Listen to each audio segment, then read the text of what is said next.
Hello guys, join me as I dive deep into the crazy twists and turns of Diddy's life and try to uncover what's really going on with him. Yes, let's talk about the Diddy trial. Yes, that Diddy aka Sean Combs, Puff Daddy, P. Diddy, brother love hip-hop's shapeshifter, mogul of the millennia, and a walking remix of both business brilliance and eyebrow-raising behavior. For years, Diddy's life has felt like a non-stop reality show. The opulence, the parties, the lawsuits, the name changes, the Ciroc. But now, the curtain has been yanked back, and the reality TV vibes have taken a sharp turn into true crime territory. It's time to be honest. This is more than celebrity gossip.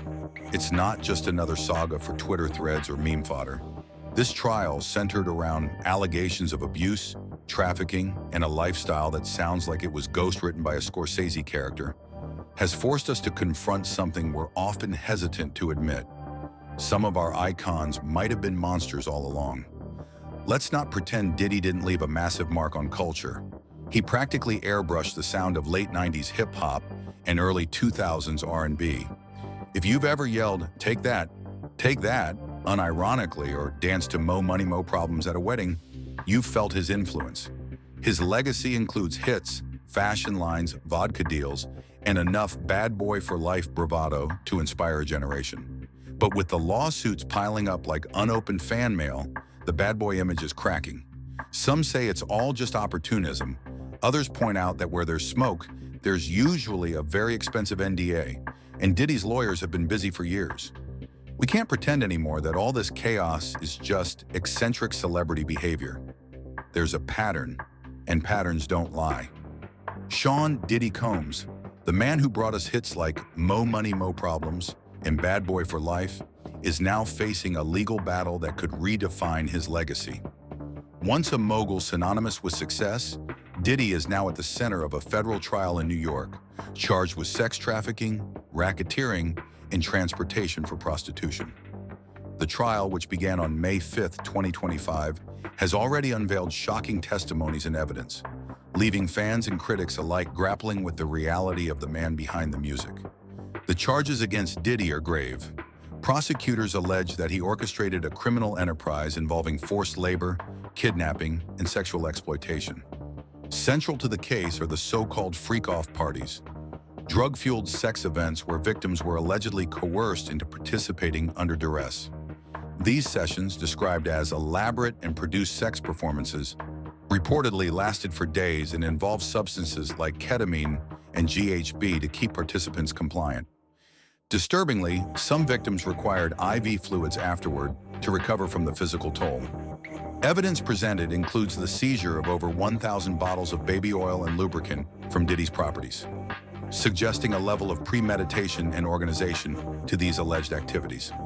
Cassie Ventura, Diddy's ex-girlfriend, has accused him of physical and emotional abuse. Surveillance footage from 2016 shows an altercation between the two at a Los Angeles hotel, which was reportedly stopped by hotel staff. Afterward, Diddy allegedly attempted to bribe the staff to conceal the incident. Dawn Richard, a former member of the group Danity Kane, testified about witnessing abuse toward Cassie, providing insight into the toxic environment within Diddy's inner circle. David James and George Kaplan, former personal assistants, described a chaotic and abusive work environment. They recounted cleaning up drug paraphernalia, witnessing violent outbursts, and maintaining rigorous standards for Diddy's personal needs. Kaplan also testified about witnessing domestic abuse involving Diddy and Cassie aboard a private jet. Clinical psychologist, Dr. Dawn Hughes, has provided expert testimony on the psychological aspects of abusive relationships.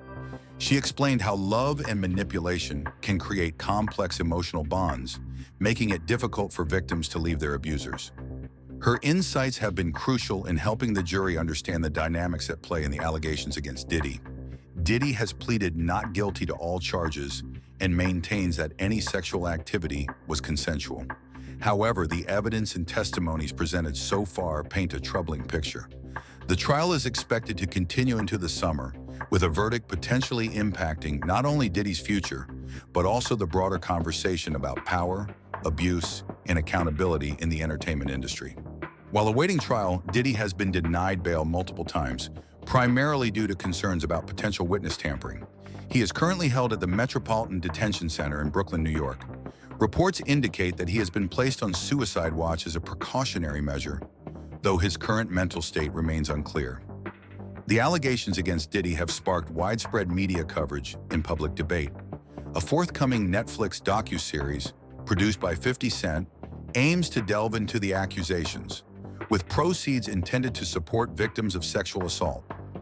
This project underscores the significant cultural impact of the case and its potential to influence public perception of Diddy.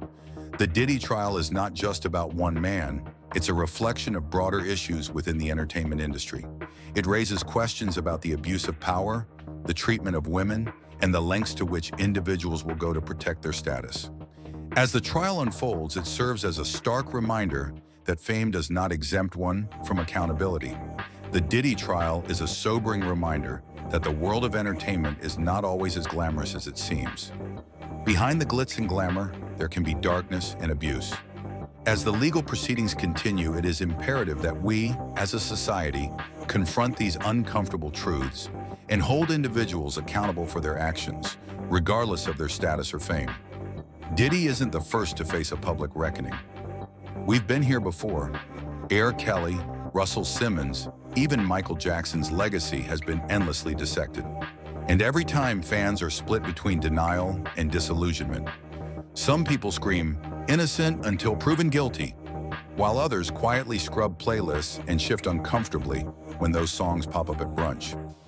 But here's the uncomfortable truth. The music industry, especially hip-hop, has a habit of shielding power players as long as the hits keep coming and the money keeps flowing. Diddy's trial isn't just about one man. It's about what's tolerated in pursuit of greatness. It's about the women who've been silenced, the stories that were too wild to be true, and the idea that power can blur the line between fantasy and felony. We have to resist the urge to make this a circus. Yes, the memes will fly. Yes, the tabloids are salivating. But this trial deserves more than popcorn commentary. It deserves real scrutiny. Because if the allegations are true, then a man who claimed to uplift Black culture was also preying on it. And if they're not, then the justice system will speak, as it should. But that doesn't mean we should forget the broader issues of power, celebrity worship, and the uncomfortable way we separate the artist from the abuse. To be honest, the Diddy trial isn't about canceling anyone. It's about accountability. And if the truth is messy, then maybe it's time we get comfortable with a little mess. After all, the shine of stardom fades. But the consequences, those last forever. So as the headlines roll in, the documentaries drop, and the drama unfolds, let's keep our eyes open and our standards high. The music might still slap, but that doesn't mean we have to keep dancing through the red flags. Share your thoughts in the comments, and don't forget to subscribe and check out my other videos for more entertainment news.